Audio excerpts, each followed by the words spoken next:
대통령도 죄를 지으면 예외 없이 처벌받는다는 사실을 직면해야 합니다, 여러분. 앞서 보셨듯이 민주당은 재판 연기에 그치지 않고 재판으로 인한 논란과 위험 가능성을 원천 차단하겠다는 생각을 갖고 있습니다.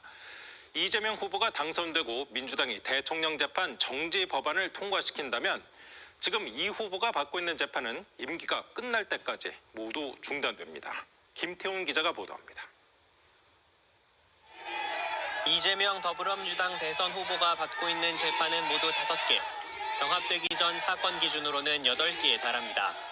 공직선거법, 위증교사, 대장동 위례 백현동 성남FC 사건, 쌍방울 대북송금, 법인카드 유용 등과 관련한 의혹들에 대한 재판입니다.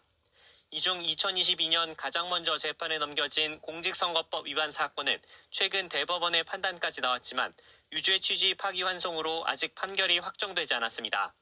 사건 구조가 비교적 간단한 위증교사 의혹 사건은 항소심이 진행 중이지만 나머지 3개의 재판은 여전히 1심에 머물러 있는 상태입니다.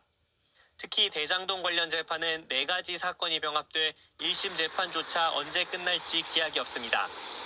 이 후보가 대통령에 당선된다면 이들 재판의 진행 여부는 헌법 84조 불소추 특권의 해석에 따라 갈릴 것으로 보입니다. 헌법 형식사도 어떻게 해석해야 하는지 논란이 있긴 한데요. 만사 때가 되면 그때 가서 판단하면 됩니다. 말씀드린 것처럼 법과 상식, 국민적 합리성을 가지고 상식대로 판단하면 되죠.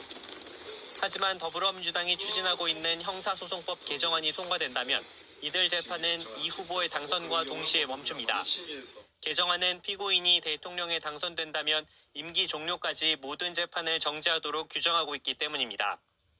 대통령이 재직 중 재판에 넘겨지지 않는다는 불소추 특권을 당선 전 진행되고 있던 재판들에까지 확대하는 셈인데 차기 대통령에게도 즉시 적용하도록 설계했습니다.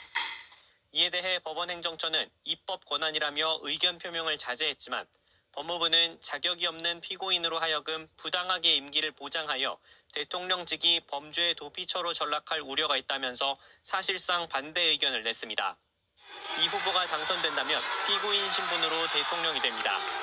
이어 형사소송법 개정안이 실제로 공포된다면 불소추 특권 확대로 혜택을 받는 첫 대통령이 됩니다. KBS 뉴스 김태훈입니다.